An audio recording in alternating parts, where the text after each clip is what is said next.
السلام عليكم ورحمة الله وبركاته. ازيكم يا اصحابي؟ النهارده هنعمل وصفة لذيذة جدا عندي ليكم مفاجأة.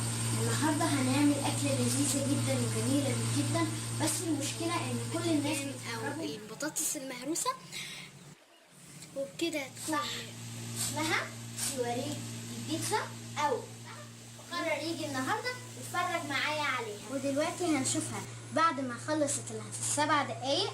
بقى طبق ايس كريم الشوكولاتة. بعد ما حطينا الطماطم نحط الفلفل الشرايح.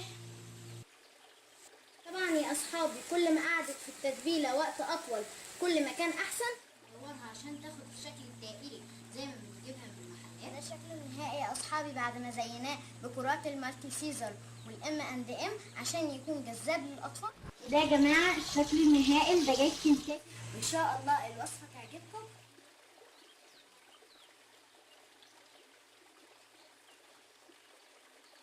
السلام عليكم ورحمة الله وبركاته. ازيكم يا اصحابي؟ النهارده هنعمل وصفة لذيذة جدا وسهلة، بس هنعملها بطرق غير طريقة المحلات، المكونات لانه بيبقى فيها يعني مكونات معقدة، فاحنا المرة دي هنعملها بطريقة مختلفة.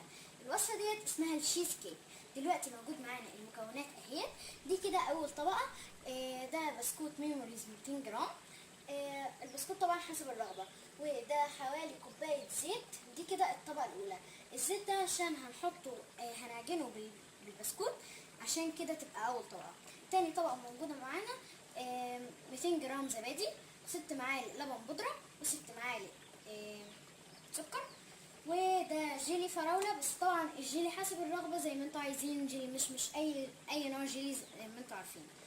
الجيلي ده طبعا الطبقة التالتة. دلوقتي يا اصحابي هنبدا دلوقتي نكسر البسكوت في الكيتشن ماشين، او زي ما انتوا عايزين، لو حابين تكسروه عادي لو ما عندكوش كيتشن ماشين او كده يعني.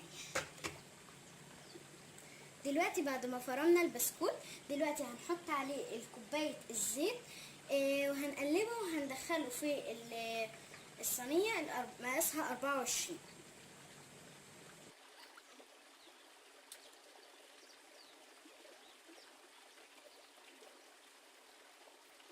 وده شكله النهائي يا اصحابي بعد ما اتحط عليه الزيت.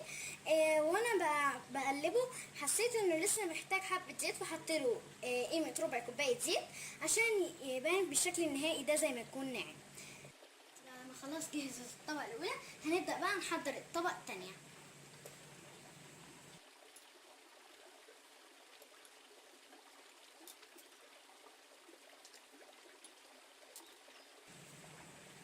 ودلوقتي بقى هنخلطهم لحد ما يتماسكوا كلهم مع بعض، وبكده تكون كمان الطبقة التانية جهزت. وده شكل الطبقة التانية بعد ما تجانست مع بعضها. دلوقتي يا اصحابي بعد ما جهزت معانا الطبقة الأولى والطبقة التانية، دلوقتي هنحط بقى الطبقة الأولى هنا في الصينية قصدي، ونكبسها، وبعدين هنحط فوقها الطبقة التانية وندخلهم في الميكرويف يقعدوا 7 دقايق. غني عن التعريف طبعا، دي هراسة طبرية.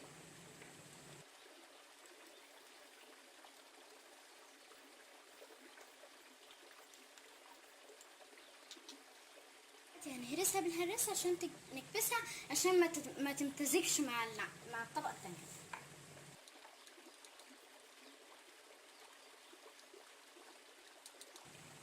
ودلوقتي بعد ما هرسناها هنصب بقى فوقها الطبقة التانية. دلوقتي بعد ما رصينا الطبقة الأولى والطبقة التانية هندخله في الميكرويف، هيقعد 7 دقايق، وبعدين هنطلعه هنحطه في التلاجة من 2 ل3 ساعات، وبعدين في الوقت ده هنكون بقى حضرنا الجيلي. وده شكلها النهائي بعد ما طلعت من الميكرويف. دلوقتي هندخلها التلاجة، هتقعد من حوالي 2 ل3 ساعات. ده اهوت الجيلي اللي هو الطبقة الثالثة. عملته انا زي ما مكتوب بالظبط على العلبة. دوبته في كوباية مية سخنة، وبعدين حطيت عليه كوباية مية باردة. وديت الطبقة الاولى والثانية بعد ما حطيتهم في التلاجة حوالي 2 ساعات. دلوقتي هنصب الجيلي اللي هو الطبقة الثالثة عليهم. هيقعد وبعدين هندخله التلاجة، هيقعد بالظبط 2 ساعات زيهم لحد ما الجيلي يتماسك، وبكده تكون الشيز كيك جاهزة، وهنقطعها ونطلعها في طبق التقديم. دلوقتي هنصبهم